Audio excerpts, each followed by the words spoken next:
नमो तस् भगवतो अरहतो सम्मा सम्बुद्धस्स।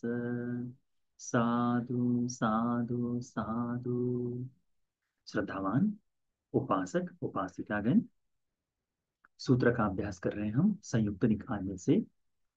संयुक्त निकाय की प्रथम पुस्तक से देवता संयुक्त में जरा वर्ग आता है। इस जरा वर्ग में आठवां सूत्र है उपपत्त सूत्र। ठीक है, यानी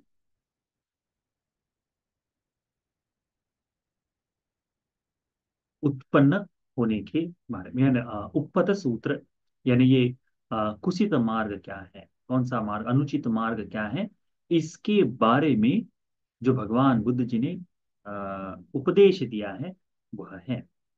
कोई एक देवता संपूर्ण जेतवन को आलोकित करते हुए, संपूर्ण जेतवन को आलोकित करते हुए भगवान जहाँ थे वहां आता है, भगवान को प्रणाम करता है, नमन करता है, और एक और खड़ा होकर देवता ये गाथाओं में प्रश्न पूछता है।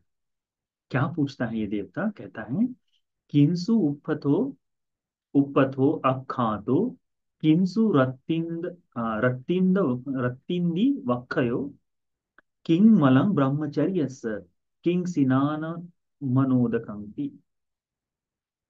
क्या कहता है? किंसु उपथो अखातो किंसु रत्तिंदी वक्षयो किं मलं ब्रह्मचर्यस्य किं सिनान मनोदकंति। प्रश्न ऐसा है कि भगवान, ये जो कुशित यानी ये अकुशल का मार्ग, ये कुमार्ग क्या है, कुत्सित जो है ना, ये बुरा रास्ता, गलत राह, ये गलत मार्ग वो क्या है? ठीक है, किंग रात्तिंदी वक्षयो, ये दिन रात क्षीण होने वाला, खत्म होने वाला क्या है? तीसरा प्रश्न पूछता है कि ब्रह्मचर्य का रज, ब्रह्मचर्य का मल, ब्रह्मचर्य के लिए बाधक कौन है, और कौन सा स्नान है, कौन सा नहाना है जो बिना जल के किया जा सकता है, बगैर नहाए, बगैर पानी के कौन सा स्नान है करके कहते हैं। ठीक है, ये चार प्रश्न किसी एक देवता ने भगवान से पूछे। भगवान बुद्ध जी भी उतनी ही सुंदर तरह से धर्म का उपदेश देते हैं। भगवान बुद्ध जी क्या कहते हैं? भगवान कहते हैं, रागो उपपथो अखातो वयो रत्तिं निवक्षयो इत्थि मलं ब्रह्मचर्यस्य एत्थायं सज्जते पजा तपोच ब्रह्मचर्यं च तं सिनान मोदकंति, तं सिनान मनोदकंति। भगवान बुद्ध जी क्या कहते हैं कि राग जो है, ये जो राग, यही है जो व्यक्ति को कुमार्ग पर ले जाता है। व्यक्ति के लिए राग ही कुमार्ग है। राग से अभिभूत होकर, राग यानी तृष्णा, राग यानी जो लालसा है, चाहत है, ये राग है ना, काम राग जो कहते हैं, तो भोगने की जो इच्छा है, लालसा है, चाहत है, वह राग, वह उसी के कारण देखो, भोगने की इच्छा जो है, वह ये राग ही, इस राग को ही कुमार्ग कहते हैं। क्योंकि जैसे ही व्यक्ति में राग जाग जाए, वह यदि शारीरिक सुख के लिए देखता है तो ना तो वो किसी में भेद कर पाता है, ना कुछ, राग के लिए कुछ नहीं। राग जिस पे भी जाग जाए उसके लिए इच्छा, सब तरह से। तो राग को कुमार्ग कहा है विद्वजनों ने। ठीक है, तो पहला है राग। कुपथ क्या है, गलत रास्ता क्या है, वह है राग। दूसरा भगवान कहते हैं वयो, ये जो दिन रात समाप्त होने वाला क्या है, क्षय किसका हो रहा है? हमारे आयु का। हमारी आयु जो है, हमारी उम्र जो है, ये दिन रात घटती जा रही, कम होते जा रही, दिन रात। यदि कहीं कुछ कहे तो क्या कम हो रहा है हमारा आयु? लोग आशीर्वाद देते हैं ना, दिन दुगनी रात चौगुनी उन्नति करो। इस उन्नति के साथ यदि आशीर्वाद यदि लग भी जाए, तब भी हमारा दिन रात घट क्या रहा है, तो हमारी आयु घट रही है। हम कहते हैं कि हमारी आयु बढ़ती है, जैसे बालक है, अब बच्चा बड़ा हो रहा है ना। वो क्या है, आयु घट रही है। जितनी आयु बालक अपने कर्म के अनुसार बांध कर लेकर आया है, उतनी आयु धीरे धीरे धीरे घटते जा रही है। शरीर से बड़ा हो गया, परंतु घट क्या रहा है, आयु घट रही है। तो भगवान क्या कहते हैं कि दिन रात क्षीण होने वाला, क्षीण होने वाली क्या है, हमारी आयु है, हमारी उम्र है। वही हमारे साथ दिन रात क्षीण होते जा रही है। फिर भगवान कहते हैं तीसरा प्रश्न का उत्तर, इत्थि मलंग ब्रह्मचर्य। ब्रह्मचारी के लिए स्त्री यह विरोध है, मल है। स्त्री का संसर्ग, स्त्री का संग ब्रह्मचारी के जीवन में है, उसका ब्रह्मचर्य नाश होना ही होना है। जिस ब्रह्मचारी के साथ स्त्री बैठ उठ रही है, यदि वह दीर्घ काल तक एक स्त्री के साथ बैठ रहा है उठ रहा है, ये उसके फांसे में फंसेगा ही, उसका ब्रह्मचर्य हानि होना ही होना है। ब्रह्मचर्य, स्त्री जो है ब्रह्मचर्य के लिए रज है, मल है। अब ये देवता को पूछा गया है। भिक्षुनियों में उपदेश करते समय भगवान ने क्या कहा है, पुरुष इस ब्रह्मचर्य के लिए, महिला यदि ब्रह्मचर्य का पालन करती है तो पुरुष, पुरुष उसके लिए, उसके लिए वो ब्रह्मचर्य को हानि करने वाला पुरुष कैसे। यदि दिन रात उठना बैठना हो रहा है तो क्या होगा, आकर्षण जागता है। हम तो, हमें सामाजिक प्राणी है हम लोग मनुष्य। तो सामाजिक प्राणी करता क्या है, इकट्ठा रहता है, इकट्ठा रहकर करता क्या है, निवास बनाता है, घर बनाता है। और इसको भोगने वाला आगे आगे आने वाली संतति आ पाए, इसके लिए वैवाहिक धर्म है। तो ब्रह्मचारी जो इससे छूटना चाहता है, यदि वो दिन रात इस तरह से इकट्ठा रहे तो क्या होगा, वह, उसके ब्रह्मचर्य को विनाश। तो जिस किसी भिक्षुनी के साथ हाथ भर की दूरी से अधिक समीप, यानी कम से कम एक हाथ, यानी एक दो हाथ, किसी भी महिला ने भिक्षु के नजदीक में एक हाथ से अधिक नहीं जाना चाहिए, हाथ भर दूर से दूरी रहनी चाहिए। बात करते समय 3 फीट का ऐसा अंतर समझ लो, किसी भी भिक्षु में 3 फीट, भिक्षुनी से कोई उपासक बात करना चाहता है, जो माता जी लोग हैं इनसे कोई बातचीत करना चाहता है, 3 फीट की कम से कम दूरी होनी चाहिए। भगवान बुद्ध जी ने तो भिक्षुओं को कहा है, एकांत में स्त्री के साथ बातचीत भी नहीं करनी करते। आनंद भंते जी भगवान से पूछते हैं परिनिर्वाण के समय, भगवान बुद्ध जी के परिनिर्वाण जब हो रहा है तब पूछते हैं, भगवान स्त्रियों के साथ कैसा व्यवहार करे, स्त्रियों के साथ कैसा व्यवहार करे। किस लिए पूछ रहे, भिक्षुओं के लिए पूछ रहे। क्या पूछ रहे, तो भगवान कहते हैं अदर्शनीय, कि इस भिक्षुओं को, स्त्रियों को देखना भी नहीं चाहिए। फिर भगवान को आनंद बंदी जी पूछते हैं कि भगवान यदि देखने की बात पड़ जाए तो कहते हैं तुन्नी भाव, मौन रहो, बातचीत मत करो। फिर भगवान के को पूछते हैं आनंद बंदी जी की, भगवान क्योंकि भोजन देने वाले वही हैं, धर्म का उपदेश सेवा शुश्रूषा में आने जाने के लिए सारी चीजों में वो काम करते हैं, अपनी समस्याओं को बताते हैं, ये सारी चीजें हैं उनके पास। तो ये सारी समस्याएं तो आएगी ही, देखना होगा ही, भिक्षा मांग रहे तो देखा जाएगा ही स्त्री को, आशीर्वाद करते समय प्रश्न पूछते समय बातचीत तो की जाएगी। फिर चुप भी नहीं रह सकते।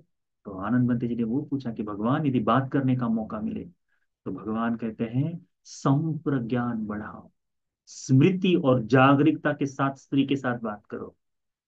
क्या जागरूकता होनी चाहिए, कि तुम ब्रह्मचारी हो, ब्रह्मचारी ने स्त्री के साथ कितनी बात करनी चाहिए। तो संक्षिप्त में जितनी आवश्यक है उतनी बातचीत करो। हमारे आश्रम में आपको कहीं पे भी, किसी भी विहार में एकांत में किसी स्त्री से बातचीत करते हुए भिक्षु नहीं दिखाई देता। हमारे गुरु ग्रंथ जी ने स्पष्टतः मना किया कि ठीक नहीं है। कई बार ऐसा आ जाता है कि एकांत में बातचीत का मौका हो तो हम खोजते हैं कि कोई विघ्न पुरुष।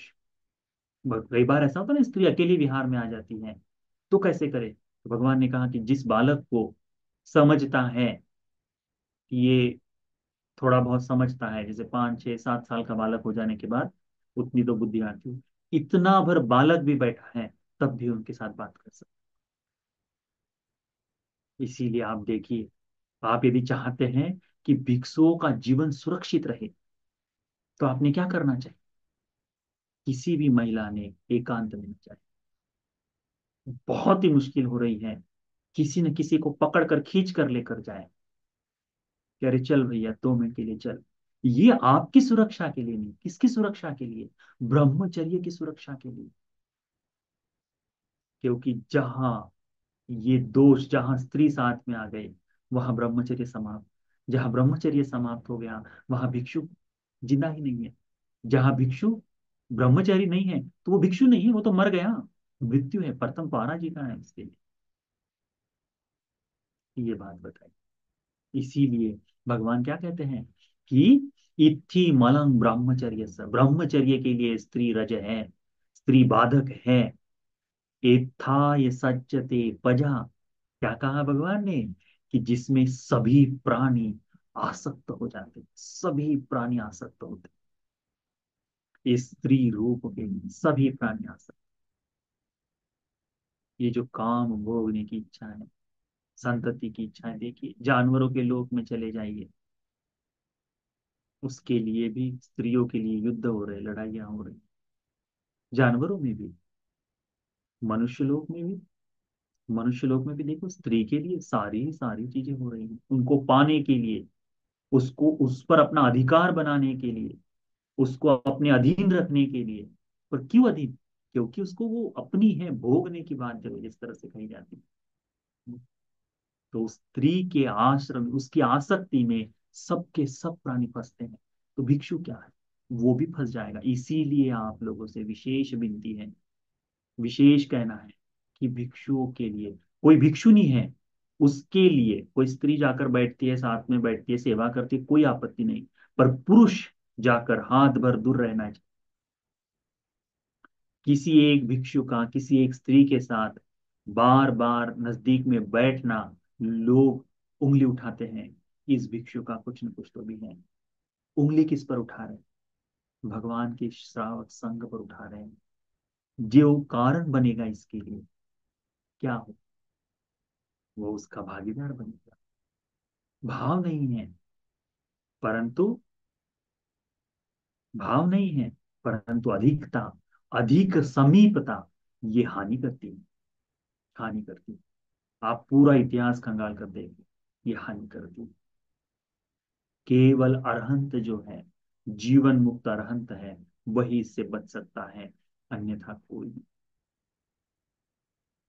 कम से कम वो भिक्षु बंधन तो बांध ही लेगा। यदि अरहंत नहीं है और ना ही कोई संसर्ग हो जाए तब भी स्त्री के साथ बंधन तो बांध ही सकता है, उसके रूप के प्रति, शब्द गंध रस के प्रति, है ना। इसीलिए भगवान ने कहा कि ब्रह्मचर्य का रज, ब्रह्मचर्य का मल क्या है? स्त्री। और इसी इसी में सभी सत्व, सभी प्राणी आसक्त हो जाते हैं। इत्था ये सज्जते पजा। इसी में सभी के सभी लोग अधीन हो जाते हैं। इसी के लगाव में, इसी के जुड़ाव में लगे रहते हैं करके भगवान कहते हैं। आखिरी में जो कहते हैं, तपोच ब्रह्मचर्यं च तं सीनान मनोदकं। क्या प्रश्न पूछा था कि बगैर जल के द्वारा, बगैर जल के स्नान कौन सा है? तो कहते हैं तप और ब्रह्मचर्य, धर्म का पालन। ब्रह्मचर्य से धर्म का पालन, ये बगैर बगैर पानी के नहाना है, बगैर जल के नहाना है करके भगवान बुद्ध जी कहते हैं, है ना। तो देखो यदि किसी को नहाना है और पानी का इस्तेमाल नहीं करना चाहते तो करना क्या चाहिए? धर्म का अभ्यास। वह बगैर जल के नहाना हो गया। इसीलिए नहाए बगैर ही, बगैर नहाए में तो दिया भी ना जलाओ, ऐसा इस धर्म में नहीं। इसमें शरीर शुद्धि के लिए अधिक नहीं, मन की शुद्धि की, मन की निर्मलता के लिए अधिक बताया गया है। तो उसको ध्यान में रखो, ठीक है, कि तप और ब्रह्मचर्य जो है वो महामंगल सूत्र में कहा है ना, तपोच ब्रह्मचर्याच आर्य सच्चान दर्शन, तप और ब्रह्मचर्य का पालन, आर्य सत्य का दर्शन मंगल का कारण है करके, है ना, महामंगल सूत्र में है। वही भगवान कहते हैं ये तपोच ब्रह्मचर्यंच, तप करना, धर्म की आराधना में लगा रहना, साधना करना, धर्म का जीवन जीने के लिए, पंचशील के पालन के लिए मैं तप कर रहा हूं। तपना ही तो है। इस संसार में सब कुछ चीजें भोगने के लिए बनी गई हैं। हर एक क्षण क्षण पर आपको इससे तोड़ने के लिए बताया जाएगा, इससे बताया जाएगा कि इससे कैसे बाहर निकलो, कहा जाएगा, उसके लिए ही सारा प्रपंच है। और आप इन पंचशील की सुरक्षा के लिए जो अभ्यास करेंगे, मेहनत करेंगे, वो क्या है? तप करना है, ब्रह्मचर्य का पालन करना है, धर्म का अभ्यास करना है, निर्वाण की खोज में, निर्वाण को पाने के लिए चलना है। ये है तप और ब्रह्मचर्य। भगवान कहते हैं तंग सिनान मनोदकम, यही नहाना बगैर जल के हैं करके कहते हैं। तो इस बात को भी अच्छी तरह से ध्यान में रखो। ये दो सूत्र, ये जो है उपपत्त सूत्र, ये कुमार्ग के बारे में भगवान ने जो बताया, ये सूत्र आप सभी को धर्म का अभ्यास करने वाला, इस निर्वाण मार्ग को जीने के लिए हमको सहायक हो जाए। ये धर्म, ये सूत्र का उपदेश, ये धर्म का उपदेश हम सभी को गलत रास्ते से, कुमार्ग से दूर करने के लिए, राग से छूटने के लिए ये सूत्र का उपदेश उपकारी हो जाए। साधु साधु साधु, इतना पर्याप्त है।